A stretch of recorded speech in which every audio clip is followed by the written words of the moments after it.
Buongiorno bianconeri et bianconere, j'espère que vous allez bien. Un peu trop de choses à faire pour moi en ce moment, notamment ce week-end.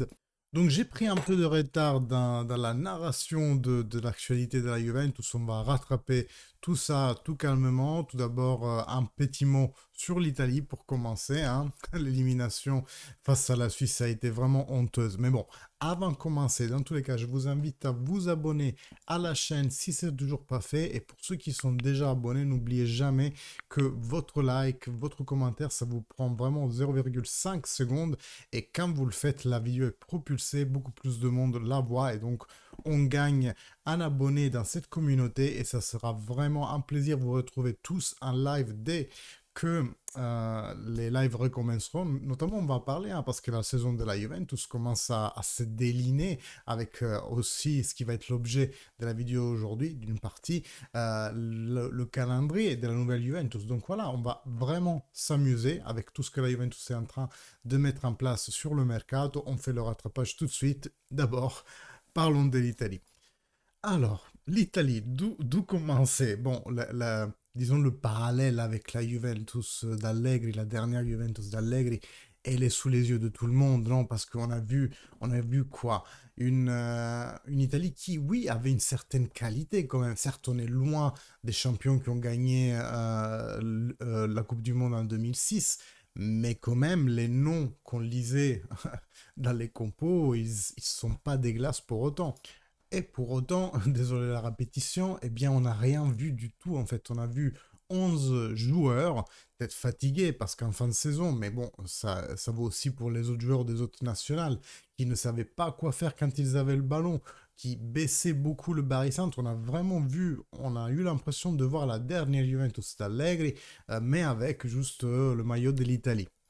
Mais vous me connaissez, je ne suis pas factieux Allegri out, tout au contraire, et moi ça me conforte encore plus dans la conviction que tout cela n'est qu'une question d'environnement et d'alchimie qui se fait ou pas dans le groupe. Pourquoi je dis ça? Parce que Spalletti au Napoli, il a fait un miracle, ça s'est très bien passé avec les joueurs, une bonne alchimie, une bonne entente, des joueurs fort, mais qu'il a su très bien mener, et il a eu raison. Chose qu'Ancelotti n'avait pas su faire. Ancelotti qui pourtant avait déjà gagné des Champions League avant et les a gagnés surtout même après, et que pour autant a eu une parenthèse non heureuse à Napoli, aussi avec le Wolverhampton après en Première Ligue. Mais ce que je veux dire, c'est que c'est pas parce que ça s'est mal passé à Napoli qu'Ancelotti était finito, comme j'entendais beaucoup, quand je lisais beaucoup dire après Napoli, ben Ancelotti, il est finito. Eh ben non, il n'est pas finito parce qu'il a gagné encore. Donc pour moi, ça me conforte encore plus dans le fait de penser que tout n'est qu'une question d'alchimie et d'environnement, de groupes qui se forment ou pas, et que ben, même le piètre entraîneur, le pire de tous, il peut obtenir des résultats si la bonne alchimie se fait. Et tout part de la tête, à mon sens, ça part de la société.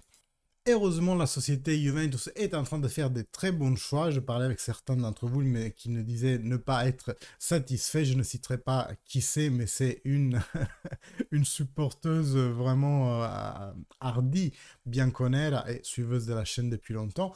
Eh bien, moi, je suis très satisfait en fait parce que le seul grande beauté dans ce mercato jusqu'à maintenant, c'est le fait de avoir dû céder Baranekea au lieu de McKennie parce que l'un est sortant et apparemment on n'y croit pas trop, alors que Baranekea aurait pu soit être employé dans la première équipe, hein, c'était aussi une option, ou alors être monétisé beaucoup mieux dans un autre deal. Mais si on retrace un peu tout depuis le début, on avait déjà eu certains renouvellements importants, ça part de Danilo, Rugani, puis Cambiaso, puis on a pris De Gregorio et pratiquement cédé Chesney. On attend vraiment que les choses se concrétisent pour ces deux deals.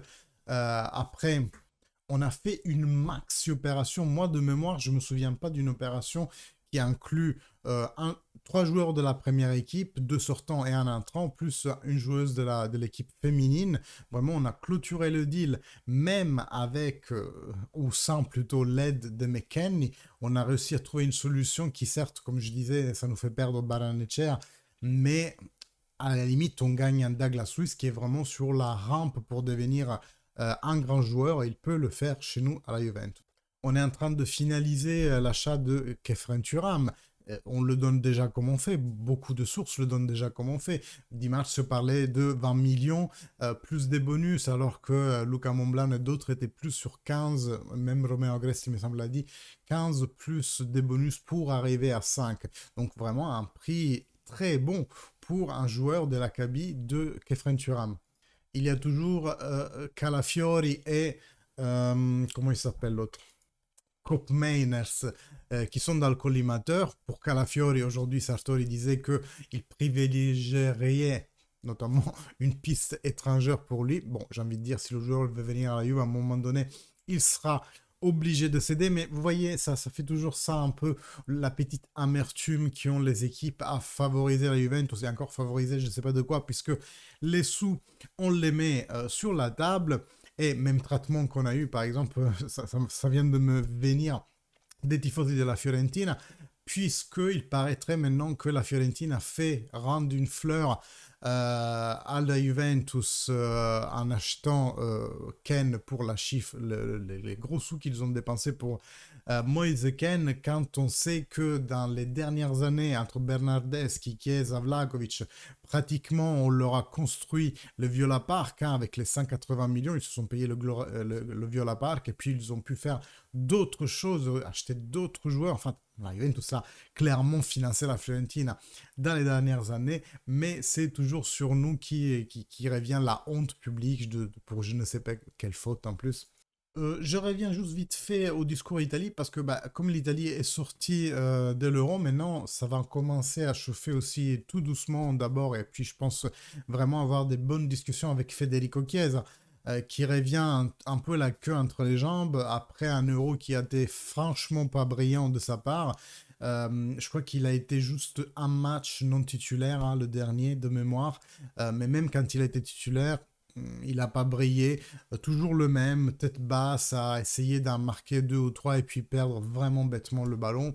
Donc Euro qui s'est mal concrétisé par Federico Chiesa et qui je pense maintenant serait plus prône à accepter une année de prolongation de contrat aux mêmes conditions. Enfin, ça c'est mon avis, hein, aucune nouvelle là derrière.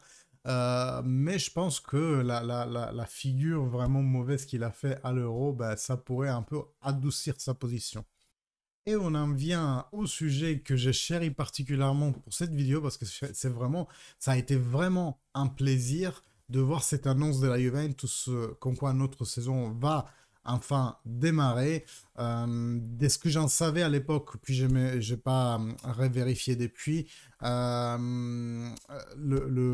mise à vert, donc le retiro de la Juventus devrait commencer entre moitié et fin juillet, justement à Nuremberg, là où aussi on disputera notre premier match. Donc peut-être même pas tous les joueurs seront encore rentrés parce que ceux qui arriveront dans les phases finales de Copa América et aussi de l'Euro auront bien entendu un petit temps de repos juste après pour ensuite rejoindre le reste de l'équipe dans le retiro.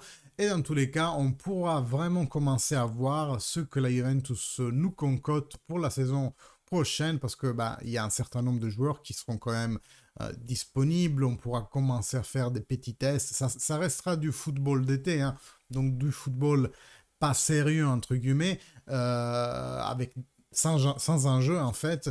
Mais je pense que avec tout ce qui s'est passé dans les dernières années, vous comme moi, nous partageons au moins juste l'envie irréfrénable de voir ce qui nous attend. Et donc, toute petite miette de bonheur et de kiff que ces matchs vont nous proposer, moi, franchement, je suis partant. J'espère qu'ils seront retransmis et que je pourrai les voir avec vous, notamment en live. Si vous n'y avez pas accès, vous aurez ma douce voix pour vous y accompagner. Autrement, ça sera un plaisir, comme d'habitude, de vraiment les voir ensemble, de réagir ensemble et de kiffer ensemble, on l'espère. Donc si jamais vous avez votre écran éteint et vous n'écoutez que la voix, sachez que j'ai affiché à l'écran les matchs à suivre, hein, donc le 26 juillet, un peu moins qu'un mois finalement, dans 3 semaines on y est, on verra à nouveau un match de la Juventus, puis le 3, le 6 août, Là, il y aura des changements de... voilà, on rentrera déjà en Italie parce que le deuxième match du 3, ça sera Pescara. À Turin, on aura un entraînement ouvert au public, donc potentiellement avec 11 contre 11, soit avec la U23, soit avec l'équipe titulaire. L'autre partie de l'équipe titulaire, mais je crois plus avec la U23, U19. Et ensuite, le plus sérieux de ces rendez-vous, ça sera contre l'Atlético Madrid le 11 août. Et là, on revient en Suisse. Enfin, je sais pas pourquoi on n'arrête pas de faire ah ouais en bas. Dans tout cas, vous savez, moi, tout ce qu'on faisait dans les années précédentes, là, les tournées en Asie, vous vous souvenez de l'année du Covid, justement, ou alors en Amérique avec 40 degrés à l'ombre. Franchement, on l'a vu après que les joueurs n'ont pas fait une bonne préparation. Mis à part encore une fois toutes les défaillances tactiques qu'on a eues avec Allegri, mais vraiment, on a passé des années à aller à droite à gauche alors qu'on aurait dû se préparer. Et puis, de mes minces connaissances en tout ce qui est préparation sportive, il paraîtrait que de s'entraîner à des hautes altitudes favorise une meilleure résistance après par la suite. Donc, je ne sais pas exactement, mais le muscle se constitue. Mais ce que je sais, c'est qu'on oxygène beaucoup mieux le sang à haute altitude, ce qui aide dans les phases aérobiques et anaérobiques. Donc voilà, je pense que c'est un très bon point que l'on revienne sur des entraînements un peu comme on faisait avant, un vrai entraînement dans un vrai centre sportif à haute altitude. Donc, j'espère que ça sera bon. Dans les prochains jours, on peut s'attendre donc, si j'ai fait un peu un résumé, hein, j'essaie un peu de regarder avec une longue vue ce qui va se passer cette semaine. On pourrait avoir la clôture du deal Kefren-Turam. Il y a, et ça c'est avéré, un rapprochement entre la Juventus et Bologna pour Calafiori. Aujourd'hui, Montblanc le donnait à 71%. Vous savez, lui avec ses calibrations très précises sur le pourcentage. Et comme dit, on devrait commencer à reparler avec Chiesa et son entourage pour éventuellement un renouvellement d'un an. Je ne sais pas si la Juventus sera autant disposée qu'elle l'était avant à avoir un deal similaire.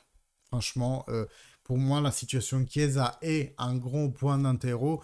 Et très franchement, j'ai l'impression, je vois beaucoup de parallèles avec ce qui s'est passé pour Dybala. Joueur que l'on croyait destiné à un grand destin, mais qui, aussi peut-être pour une forme de auto-exaltation, de croire que l'on est fort, mais ne pas avoir le mental pour le démontrer à chaque match, et on le démontre à tâche de guépard, comme disait mon prof de latin au lycée, donc de temps en temps, quoi. Eh bien, ça me fait penser qu'il est destiné un peu à la même chose que Dybala, peut-être même se libérer à zéro l'année prochaine et aller dans une équipe. Ça serait vraiment ironique, mais à ce moment, la Roma s'intéresse à lui. Ça serait vraiment récalquer les pas de Paulo Dybala.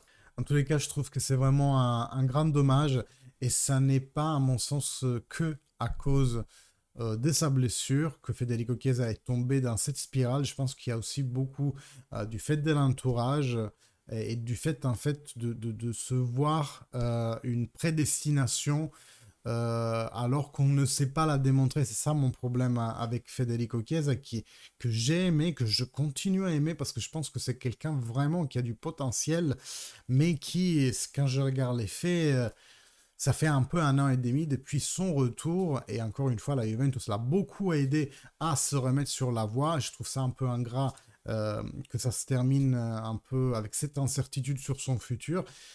Eh bien, factuellement, dans la dernière année et demie, il ne m'a pas démontré non plus d'être le champion qu'on espérait de lui. Et après, encore une fois, je n'attends à qu'il me fasse taire avec les prestations. Si l'année prochaine, il se révèle le phénomène qu'on attendait depuis longtemps. Mais gardons sous le coude Ildiz, parce qu'à mon avis, la lutte pourrait être rude. Enfin voilà, si avec ses prestations, il me fait changer d'avis, mais je suis le premier heureux parce que ça aura bénéficié à la Juventus. Bon, on a rattrapé un peu tout. J'espère n'avoir rien oublié. Et puis, si c'est le cas, hein, ça, on en parlera dans les prochains jours, dans les prochaines vidéos. Pour l'heure, je vous dis bonne nuit. N'oubliez pas de vous abonner si ce n'est toujours pas le cas. Et puis de laisser votre like et votre commentaire qui est une aide précieuse pour que la vidéo soit diffusée un maximum par YouTube. Merci à tous et fino alla fine, Forza Juve. Ciao.